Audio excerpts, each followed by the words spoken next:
ತುಂಬ ಒಂದು ಅದ್ಭುತವಾದಂಥ ಒಂದು ಅನುಭವ ಆಯಿತು ನಿಜವಾಗ್ಲೂ ಹೇಳ್ಬೇಕಂದ್ರೆ ಈ ಸಿನಿಮಾದಲ್ಲಿ. ಏನಂತಂದರೆ ದೇವ್ರ ಸೀಕ್ವೆನ್ಸ್ ಮಾಡ್ಬೇಕಾದ್ರೆ ರಿಯಲ್ ಆಗಿ ಡ್ಯಾನ್ಸ್ ಮಾಡ್ಬೇಕಾದ್ರೆ ಒಂದು ಇಬ್ಬರು ಮೂರು ಜನ ಲೇಡೀಸ್ ಹುಡುಗಿರು ಹೆಣ್ಮಕ್ಳು ಡ್ಯಾನ್ಸ್ ಮಾಡ್ತಾರೆ. ರಿಯಲ್ ಆಗಿ ಅವ್ರ ಮೇಲೆ ದೇವ್ರು ಬಂದು ನಾನು ಕಣ್ಣಾರ ನೋಡಿದ್ದೀನಿ. ಅವರು 3-4 ನಿಂಬೆಹಣ್ಣು ಹಂಗೆ ಅಗದಿ ತಿನ್ಬಿಟ್ರು ಅವರು. ಅಂದರೆ ಅಷ್ಟು ಗೊತ್ತಿಲ್ಲ ಆ ಜಾಗದಲ್ಲಿ ಅಷ್ಟು ಪವರ್ ಇದೆ ಅಂತ. ಅಂದರೆ ಎವ್ರಿ ಡೇ ಮಳೆ ಬರ್ತಾ ಇದೆ.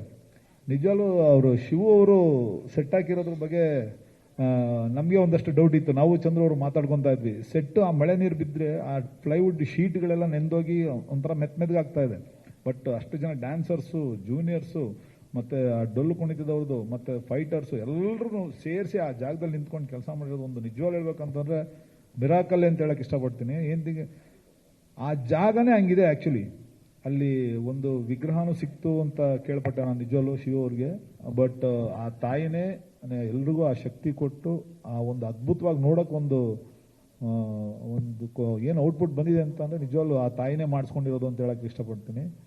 ಬಟ್ ಇವತ್ತಿಗೂ ಅಷ್ಟೇ, ಅವತ್ತಿಂದನೂ ಅಷ್ಟೇ, ಸರ್ ಜೊತೆ ಒಂದು ಕೆಲಸ ಮಾಡಬೇಕು ಅಂತಂದರೆ ಒಬ್ಬ ಆ್ಯಕ್ಷನ್ ಡೈರೆಕ್ಟರ್ ಏನಾದರೂ ಒಂದು ಸ್ಟಂಟ್ ಕೊರಿಯೋಗ್ರಾಫ್ ಮಾಡ್ತಾರೆ ಅಂತಂದರೆ ಅದಕ್ಕೆ ಪರಿಪೂರ್ಣವಾಗಿ ಅದಕ್ಕೊಂದು ಪರ್ಫಾರ್ಮೆನ್ಸ್ ಕೊಡೋದು ಅಂತಲೇ ನಾನು ನೋಡಿರೋದ್ರಲ್ಲಿ ಒಂದೊಬ್ಬ ನಮ್ಮ ಸರ್ ಸುದೀಪ್ ಸರ್ ಮಾತ್ರ ಹೇಳಕ್ಕೆ ಇಷ್ಟಪಡ್ತೀನಿ. ಯಾಕಂದರೆ ಅವರು ಯಾರನ್ನ ಏನು ಕೇಳ್ತಾರೋ ನಂಗೆ ಗೊತ್ತಿಲ್ಲ. ನನ್ನ ಹತ್ರ ಬಂದಾಗ ನನ್ನ ಮೇಲೆ ಇಟ್ಟಿರೋಂಥ ಒಂದು ಅವರು ಭರವಸೆ, ನಂಬಿಕೆ, ನಾನು ಅದನ್ನೆಲ್ಲ ಪ್ರತಿ ಸೀಕ್ವೆನ್ಸಲ್ಲೂ ನಾನು ನನ್ನೆಲ್ಲ ಕಳ್ಕೊತೀನ ಅಂತ ಒಂದು ಭಯದಲ್ಲೇ ನಾನು ಅವ್ರ ಹತ್ರ ಕೆಲಸ ಮಾಡೋದು. ಬಟ್ ಅವ್ರು ಬಂದಾಗ ಕೇಳೋದಷ್ಟೇ, ರವಿ ಈ ಹಿಂದೆ ಏನಿದೆ ಕಂಟಿನ್ಯೂಟಿ, ಮುಂದೆ ಏನು ಮಾಡಬೇಕು ಅಂತ ಕೇಳ್ತಾರೆ. ಬಟ್ ಅವ್ರು ಆ ಥರ ಕೇಳ್ತಿದ್ದಂಗೆ ನನಗೆ ಇನ್ನೂ ನಾನೇನಾದ್ರು ಸರಿಯಾಗಿ ಮಾಡ್ತಾ ಇದ್ದೀನಲ್ವ ಅಂತ ಒಂಚೂರು ಒಂದು ನನ್ನಲ್ಲೇ ಒಂದು ಕ್ವಶನ್ ರೈಸ್ ಆಗುತ್ತೆ. And Vijay sir, thank you ಈ ಸಿನಿಮಾದಲ್ಲಿ ನನಗೊಂದು ಅವಕಾಶ ಮಾಡಿಕೊಟ್ಟಿದ್ದಕ್ಕೆ. ಆ್ಯಂಡ್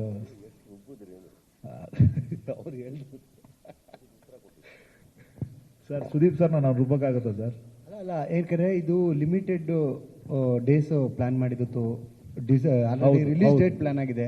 ಸೊ ರವಿ ವರ್ಮಾ ಅವರು ಅಂದ್ರೆ ಒಂಥರ ದುಬಾರಿ ಸ್ಟಂಟ್ ಮಾಸ್ಟ್ರು, ಅವ್ರಿಗೆ ಜಾಸ್ತಿ ದಿವ್ಸಗಳು ಯಾಕಂದ್ರೆ ಕ್ವಾಲಿಟಿ ಇದನ್ನೆಲ್ಲ ಹೇಳ್ಕೊಟ್ಟಿದ್ಯಾರು, ಕಾಂಪ್ರ ಆಗಲ್ಲ ಅನ್ನೋ ವಿಚಾರವಾಗಿ. ಯಾಕಂದ್ರೆ ಇವತ್ತಿನ ಸಲ ನೀವು ಮಾತಾಡ್ತಾ ಇದ್ರಲ್ಲ ಚೆನ್ನಾಗಿದೆ ಅಂತ. ಅದಕ್ಕೋಸ್ಕರ ಸರ್ ಡೇ ಎಷ್ಟು ದಿವಸ ಟೈಮ್ ತಗೊಂಡ್ರಿ ಆ ಒಂದು ರಾತ್ರಿ ಅಂತ ಕೇಳಿ? ಓಕೆ, ದಿವಸ ಅಲ್ಲ, ರಾತ್ರಿಗಳು ಸುಮಾರು ಒಂದು 6 ದಿನ ರಾತ್ರಿ ನಾವು ಕೆಲಸ ಮಾಡಿದ್ವಿ. ಅದಲ್ಲದೆ 2 ದಿವಸ ಎಕ್ಸ್ಟ್ರಾ ಸಾಂಗು ಮಾಡ್ಕೊಂಡಿದ್ದಾರೆ ಅವರು. ಬಟ್ ನನಗೆಲ್ಲೂ ಸುದೀಪ್ ಸರ್ ನಾನು ಹೋಗ್ಬೇಕು ಆ ಥರದ್ದು ಎಲ್ಲೂ ನಾನು ಕೊಡ್ದಂಗೆ ಒಂದು ಫ್ರೀಯಾಗಿ ನನ್ನ ಹತ್ರ ಯಾವಾಗಲೂ ಕೆಲಸ ಮಾಡ್ತಾರೆ. ಬಟ್ ನಾನೇ ಅವ್ರಿಗೆ ಹೇಳ್ಬೇಕಂತಂದು ತುಂಬ ಸಮಸ್ಯೆ ಕೊಟ್ಟಿದ್ದೀನಿ ಅಂತ ಅನ್ಕೊತೀನಿ. ತುಂಬ ಚೆನ್ನಾಗಿ ಬಂತು. ಬಟ್ ನಾವು ಅವ್ರಿಗೆ ರುಬ್ಬ ರೇಂಜಲ್ಲಿ ಇಲ್ಲ. ಬಟ್ ಅವರು ಕತೆಗೆ ಏನು ಬೇಕು ಅದು ನೀಟಾಗಿ ಅವರು ಪರ್ಫಾರ್ಮ್ ಮಾಡ್ಬಿಟ್ಟು ಹೋಗ್ತಾರೆ, ಅದಂತ ಹೇಳಬಲ್ಲೆ. ಬಟ್ ಎಲ್ಲೂ ಸ್ಟಂಟಲ್ಲಿ ಎಲ್ಲೂ ಒಂದೇ ಒಂದು ಡೂಪು ಕೂಡ ಬಳಸೋ ಆಗಿಲ್ಲ. ಯಾಕಂದರೆ ಅವ್ರ ರೈಟ್ ಫಿಸಿಕ್ ನಾನಲ್ಲ, ಆಡಿಯನ್ಸೇ ಕಂಡು ಹಿಡಿದು ಬಿಡ್ತಾರೆ. ಯಾಕಂದ್ರೆ ಅವ್ರ ಸ್ಟೈಲು, ಅವ್ರ ಫಿಂಗರ್ಸ್ ಈಗಲೂ ನೋಡಿ ನೀವು, ಆ ಫಿಂಗರ್ಸ್ ಎಲ್ಲೂ ನಾವು ತರಕ್ಕಾಗಲ್ಲ, ಅಷ್ಟು ದೊಡ್ಡ ಫಿಂಗರ್ಸ್.